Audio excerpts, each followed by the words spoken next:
আসসালামু আলাইকুম, সবাইকে শুভেচ্ছা জানাচ্ছি। মাসুম মাহবুব দেখছেন ওপেন দ্য ইউটিউব চ্যানেল এবং মাসুম মাহবুব ফেসবুক পেজ।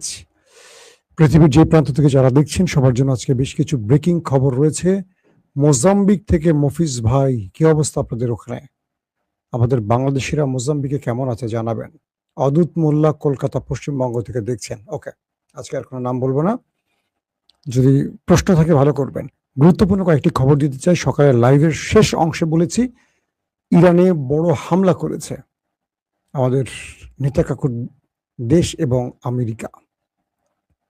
সুইডেন থেকে দেখছেন এক ভাই। ওকে, প্রিয় দর্শক, যে খবরটি আসছে সেটি হলো হঠাৎ করে আমেরিকা এবং ইসরায়েল ইরানের কয়েকটি টার্গেটে আক্রমণ করেছে। এর মধ্যে বলা হয়েছে তারা বন্দর আব্বাসের কয়েকটি অঞ্চলে ব্যাপক অ্যাটাক করেছে এবং হরমুজ প্রণালীতে ইরানের বেশ কিছু ছোট কিস্তি বলবো না, নৌকা বলবো না, জাহাজ বলবো, জাহাজ তো নয়, ছোট কিস্তিতে হামলা করেছে। ইরানের পক্ষ থেকে বলা হয়েছে বেশ কজন আইআরজিসির সদস্য শাহাদাত বরণ করেছে এবং সিভিলিয়ানরাও প্রাণ হারিয়েছে। কয়েকটি সূত্র বলছে যে এর সঙ্গে সঙ্গে ইরান তার আকাশ প্রতিরক্ষা ব্যবহার করে আমেরিকার অনেকগুলো আক্রমণকে ব্যর্থ করেছে এবং ইরান পাল্টা আক্রমণে আমেরিকার স্টিলথ ড্রোনকে ধ্বংস করে দিয়েছে। আল জাজিরার কয়েকটি খবরে বলছে যে ইরান শক্ত প্রতিরোধ গড়েছে, আবার আমেরিকা এবং ইসরায়েল সম্মিলিত আক্রমণ করেছে। পাশাপাশি কি বলবো, আল জাজিরার যিনি সাংবাদিক আলী হাসিম, তার টুইট অ্যাকাউন্টে তিনি বলেছেন যে ইরান বুঝে ওঠার আগে এই আক্রমণ নয়, ইরান পুরো বিষয়টিকে নজরদারি করেছে এবং ইরান আমেরিকা ইসরায়েলকে পাল্টা জবাবও দিয়েছে এবং আমেরিকা হয়তোবা সেই সংখ্যাটি বলছে না, আমেরিকারও বেশ ক্ষতি হয়েছে। আবার সেন্টকম, মার্কিন যুক্তরাষ্ট্রের সেন্টকম বলছে যারা পুরো যুদ্ধ কন্ট্রোল করছে, যুদ্ধবিরতি মানে বসে থাকা নয়, যুদ্ধবিরতি মানে হলো তাদের দায়িত্বশীল পর্যায়ে আক্রমণ সম্ভব। অর্থাৎ তারা বোঝাবার চেষ্টা করছে যে তারা যে আক্রমণটি করছে এটি যুদ্ধবিরতি লঙ্ঘন হয়নি, এটি সীমিত আকারে আক্রমণ করা হয়েছে। দর্শক, এবার বিষয়গুলো আমি একটু খুলে বলি আপনাদের। আমি আপনাদেরকে সকালের লাইভে বলেছিলাম যে ইরান এবং আমেরিকার মধ্যে মধ্যস্থতায় প্রবেশ করেছে বেশ কিছু মুসলিম দেশ। এর মধ্যে তুরস্ক, পাকিস্তান, সৌদি আরব, কাতার, কুয়েত, মিশর, জর্দান এবং বাহরাইন সহ আরো দেশ, আরব আমিরাতও আছে। ট্রাম্প তাদেরকে নিয়ে এই মধ্যস্থতার কাজটি করেছিলেন এবং ইরান ছুটে গেছে পাকিস্তানের পররাষ্ট্রমন্ত্রী এবং স্পিকার সহ আরো কয়েকজন, অর্থাৎ ইরানের সর্বোচ্চ ডেলিগেটরা সেখানে 12 বিলিয়ন মার্কিন ডলার, যেটা কাতারে ফ্রিজ করে রাখা হয়েছিল আমেরিকার নির্দেশে, সেই টাকার বিষয়ে আলোচনা করতে এবং আমেরিকার সাথে বেশ কিছু বিষয় যেগুলো এখনো কনফার্ম আলোচনার চূড়ান্ত সিদ্ধান্তে পৌঁছনি, সেই ব্যাপারে আলোচনা করার জন্য। তো এরই মধ্যে মিস্টার প্রেসিডেন্ট ট্রাম্প তিনি তার বড় পোস্টে পুরো বিষয়গুলো বলছেন যে ইরানের সাথে তাদের চূড়ান্তভাবে যুদ্ধবিরতি এবং এই যে যুদ্ধ খেলা এটা পরিসমাপ্তি ঘটতে যাচ্ছে।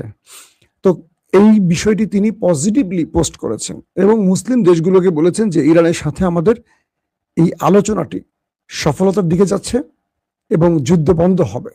তবে যে মুসলিম দেশগুলো ইসরায়েলকে স্বীকৃতি দেয়নি তাদেরকে স্বীকৃতি দিতে হবে। এখানে মূল প্রশ্নটা তৈরি হয়েছে, নতুবা ইরানে হঠাৎ করে আক্রমণের কথা নয়। কিরকম বিষয়টি? আমেরিকা এবং ইসরায়েল আক্রমণ করছে প্রথমে ইরানের সাগরে থাকা, অর্থাৎ হরমুজে থাকা তাদের বেশ কিছু নৌকোতে। আমেরিকা অভিযোগ করছে যে এখানে তারা মাইন পুঁতছিল এবং সেই মাইন পুঁতা জাহাজকে টার্গেট করেছে। আর ইরান বলছে যে এগুলো তাদের সামরিক কিস্তি ছিল যেগুলো হরমুজের নিরাপত্তার কাজ করছিল, কোনো মাইন পুঁতছিল না। অর্থাৎ আমেরিকা মিথ্যে অভিযোগ তুলে এই হামলাটি করেছে ইসরায়েলের পরামর্শে। পাশাপাশি বন্দর আব্বাসের কয়েকটি অঞ্চলে ব্যাপক যুদ্ধবিমান এবং ড্রোনের মাধ্যমে হিট করেছে আমেরিকা, সেখানেও মোটামুটি ক্ষতি হয়েছে। তবে আমেরিকার সেন্টকম বলছে এটি সীমিত আকারে হামলা, বড় হামলা নয়, কারণ যে টার্গেটগুলোতে হিট করেছে বন্দর আব্বাসের আশপাশে এগুলো ছিল ইরানের কি বলবো যে মিসাইল লঞ্চিং সেন্টার, এটাকে তারা বলছে যে এখান থেকে ইরান তার মিসাইল বা ড্রোন লঞ্চ করে থাকে এবং সেই টার্গেটে আমেরিকা হিট করেছে। তবে ইরান বলছে এখানে তাদের খুব বড় রকম ক্ষতি হয়নি এবং আমেরিকাকে পাল্টা তারাও অ্যাটাক করে, অর্থাৎ ইরান বলছে যে আমরা নতুন ধরনের আকাশ প্রতিরক্ষা সিস্টেম ব্যবহার করে আমেরিকা এবং ইসরায়েলের আমাদের শত্রুদের আক্রমণকে মোকাবেলা করেছি। মানে টোটাল আক্রমণ হয়তো মোকাবেলা করতে পারেনি, বাট তারা দাবি করছে যে তারা বড় বড় আক্রমণগুলোকে মোকাবেলা করেছে। এবং বলা হচ্ছে যে 6 সপ্তাহ পর এই যুদ্ধবিরতি লঙ্ঘন করে দক্ষিণ ইরানে আমেরিকা যে হামলাটি করেছে সেখানে তাদের ড্রোন লঞ্চিং এবং মাইন পোতা যে জাহাজ, এগুলোকে মূলত আমেরিকা টার্গেট করেছে। প্রশ্ন হলো, যখন যুদ্ধবিরতি চলছে তখন এই কাজটি কি করে করলো তারা?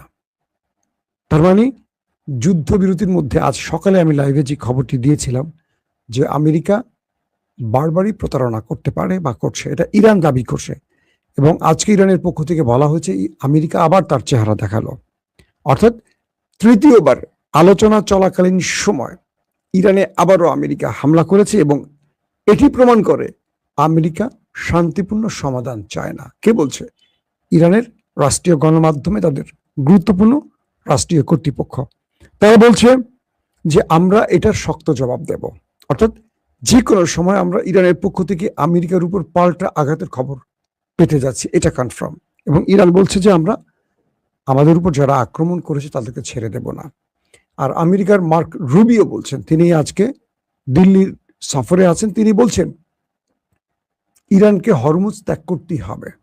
অথচ ট্রাম্প ইরানকে বলেছে যে তোমরা টোল নিও না, বাট অন্য কিছু নামে নিয়ে আমার ফেস সেভিং দাও। এখন পররাষ্ট্রমন্ত্রী মার্ক রুবিও বলছে ইরানকে হরমুজ ছাড়তে হবে এবং যদি না ছাড়ে এরকম হামলা তারা আরো করবে। বিষয়টি আসলে কি?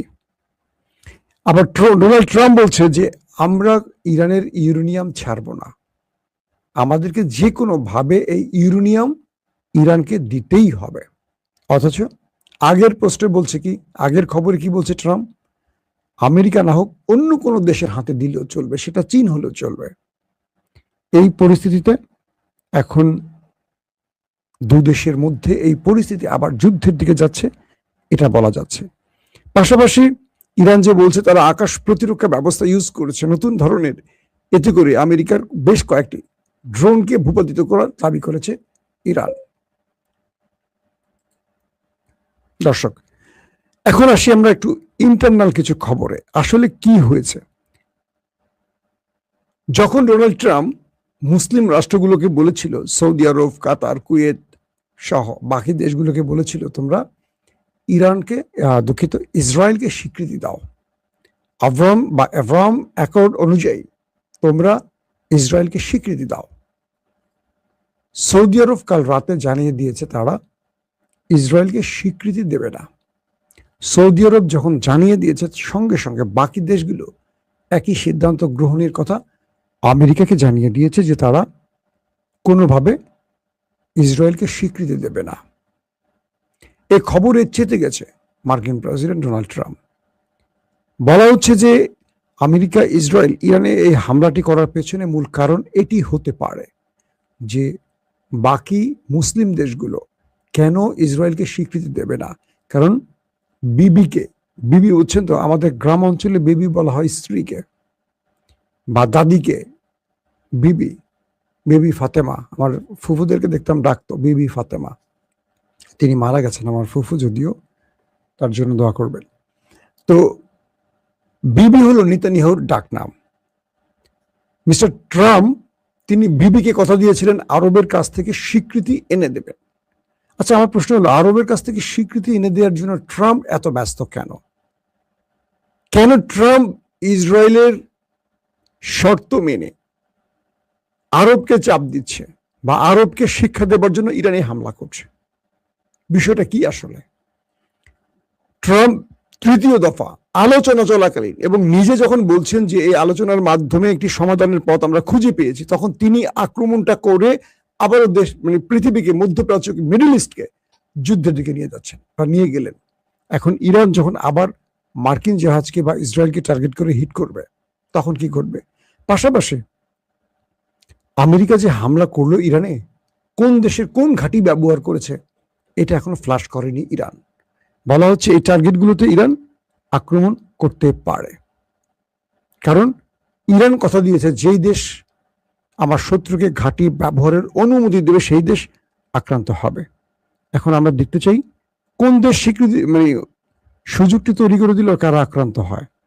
পাশাপাশি আইআরজিসি যে 4 জন বা আরো বেশি সদস্য নিহত হয়েছে, এটার প্রতিশোধ নেয়ার ঘোষণা দিয়েছে ইরান। ইরান বলছে শত্রুরা আলোচনার চলাকালীন সময় পেছন থেকে আক্রমণ করেছে, যদিও আমরা সেই আক্রমণ ব্যর্থ করে দিয়েছি, কিন্তু আমাদের যেইটুকু ক্ষতি হয়েছে বা যারা জীবন দিয়েছে সেই রক্তের বদলা আমরা নিতে যাচ্ছি। এখন আমেরিকা কি করবে এটি আমরা আজ বিকেল বা সন্ধ্যার পরের আপডেট আপনাদের বিস্তারিত জানিয়ে দেব। এখনকার মতো বিদায় নিচ্ছি। প্রত্যেকে ভালো থাকবেন। আল্লাহ হাফেজ।